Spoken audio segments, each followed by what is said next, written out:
Welcome back to the deep dive. Today we are on a bit of a mission.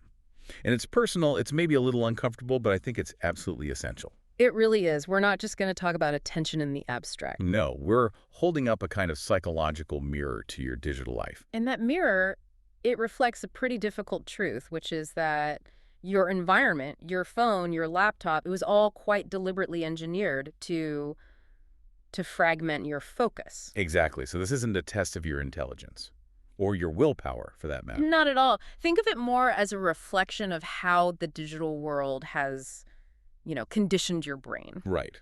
So the mission here is to measure your actual real-world capacity for attention. We're going to walk through 5 scenarios, 5 questions, and we want you to be honest with yourself, tally your score, because at the end, it's going to map your mind to one of 4 profiles of focus. Ready to jump in? Let's do it. So, question 1. This is all about the speed of consumption. Think about how you watch videos. When you're watching something that's longer than, say, 2 minutes, what do you usually do? And there's a whole spectrum of behavior here. There is. So are you option A?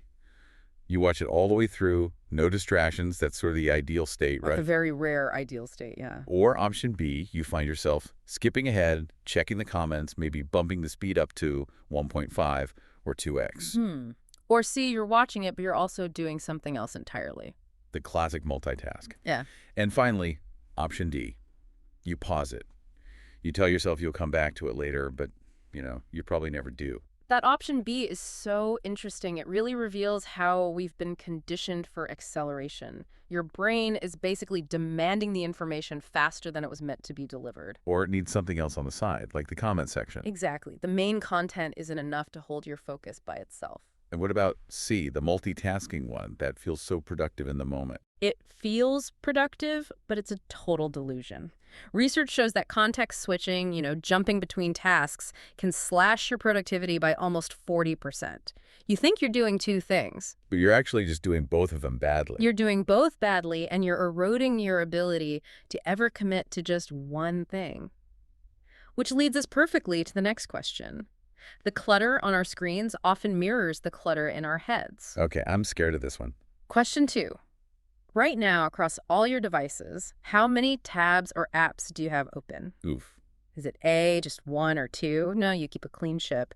Or are we all the way over at, say, C, more than 10, maybe you've even lost track? Or D, you just literally never close anything. You never close them. So if you're a C or a D, if you've lost track, how does that digital mess actually affect your mental bandwidth? I mean, I fully intend to go back to those 15 tabs later. Right. We all tell ourselves that. But you're saying that the very fact they're open is slowing me down right now? That feels so unfair. It does feel unfair, but it's measurable. There's this thing called the Zeigarnik effect. Basically, our brains give much more weight to unfinished tasks than to finished ones. So every open tab is an unfinished task. It's an unfinished mental loop. They are silently humming in the background, demanding cognitive energy. It means you're starting any new task from a place that's already chaotic. That is a powerful idea, and it shows how we kind of sabotage ourselves. Yeah. But what about the external enemy? The notification. Ah, the siren song. Yes. Question 3. Picture this. You are reading something important on your phone. You are actually focused. And then, ding, a notification pops up. What happens? This is the critical moment. It is. Do you pick A, I ignore it, I'm busy? Or maybe C, I just tap it really quickly to clear it, I don't even read it. Or D, I check it, and then whoops, I'm completely sidetracked. For most of us, that response is almost automatic. And I want to focus on the difference between A, truly ignoring it, and C, just clearing it. Because clearing it feels harmless. It takes a second. It feels harmless, but it's a huge break in focus. It costs you way more than that 1 second. There's a concept called attention residue. Attention residue. Yeah. Even if you don't read the message, your brain still has to process what it could have been, who was it, what did they want, and that residue, that thought, it lingers and it degrades your focus on what you were originally doing. So even clearing it sends a signal to your brain that the external thing is more important than what you chose to focus on. That's it exactly. And D, of course, is just total surrender. You've let that one little ding pull you into an information vortex that can steal 20 minutes before you even notice. Which brings us deeper into subconscious behavior. Question 4. This might be the realest test of all. I think so. How often do you reach for your phone without even thinking about it? I mean, that involuntary twitch, your hand is moving, before your brain is given the command. Is it A, rarely, only when I need it? Or is it D, constantly, it feels completely automatic? And if you answer D, and many people will, it means that device is no longer just a tool. It's become part of you. It's become an automatic extension of your nervous system. That reach isn't a conscious choice, it's a dopamine habit loop that's firing off every time you have a spare second of downtime. Waiting for the kettle to boil, standing in line. Any moment, you reach for it out of a physiological habit, not because you actually need it. Okay, final question. Question 5. This one looks at the gap between our intention to focus and, well, our execution. When you really want to focus for deep work, for studying, what's the first thing you do? What's your ritual? This is all about setting yourself up for success or for failure. Right. So are you option A, proactive, phone on, do not disturb, maybe even in another room? Or are you C, you tell yourself, okay, I'll just check one more thing before I start. The great delay tactic. The great delay. Or D, you try to start, but you just end up switching tasks every few minutes anyway because you just can't settle. Option A is, of course, the ideal. You've externalized the battle, you've removed the temptation. But C and D, they're rituals designed for failure. Close. Well, C, that, just one more thing, negotiation. It's your brain trying to get one last hit of novelty.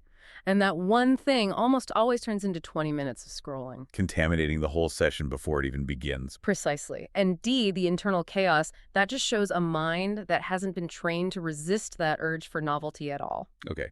The test is over. Yeah. You should have your scores tallied up now. Let's map those onto the profiles. And remember, this is just a snapshot of where you are today. Yes. This isn't about having a broken brain. It's about recognizing you have a trained brain. So let's see the results. Let's do it. If you scored between 5 and 8 points, you are profile 1, the focused mind. This is a rare thing today. You have an ability to stay anchored in a world that is just full of noise. Your focus muscle is strong. Very strong. Your habits are already aligned with deep concentration. Okay, what's next? If you scored between 9 and 12, you have profile 2, the wandering mind. So your focus drifts, sometimes. But the key thing for this group, the real superpower, is that you're aware of the drift. You notice when you lose focus. You notice, and that awareness means you are perfectly positioned to strengthen that muscle. And now for the big one. And now for the big one. If you scored 13 to 16, you are in profile 3, the overstimulated majority. This is, frankly, where most of us live today. Jumping between apps, tabs, thoughts. All of it. But the message here is so important. Attention isn't a fixed trait, it's a skill. It is absolutely trainable. Your job is just to build systems, not rely on sheer willpower. And finally, if you tallied up 17 to 20 points, the term for this profile is a little provocative. It is. We call this shorter than a goldfish. And if this is you, okay, first thing is don't panic. You're not alone. You just need a deep sea diving helmet to block out all the noise. That's a good way to put it. The most crucial takeaway for this group is that simply noticing it, realizing the scope of the problem, that is the giant first step toward rebuilding your focus from the ground up. So this whole deep dive, it's really revealed that the biggest barrier to our focus, it isn't some external force, it's our own habits, these unconscious digital reflexes. Yes. From the Zeigarnik effect that keeps our tabs open to that attention residue from just clearing one notification, we've effectively trained ourselves to be distractible. But that self-assessment, what we just did, that's the start. That's how you begin to reclaim control. It's everything. Attention is a finite resource. And knowing your profile gives you the blueprint for where you need to start training. It's about replacing those conditioned reflexes with conscious intention. Let's zoom out, though, for one final thought. Yeah. A provocative one.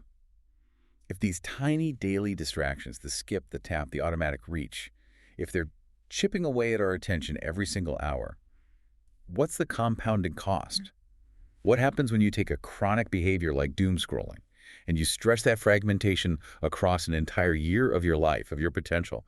What are we really losing when we choose the quick scroll over the deep, sustained work that actually builds knowledge, that builds meaning? That is the profound cognitive challenge we now have to confront.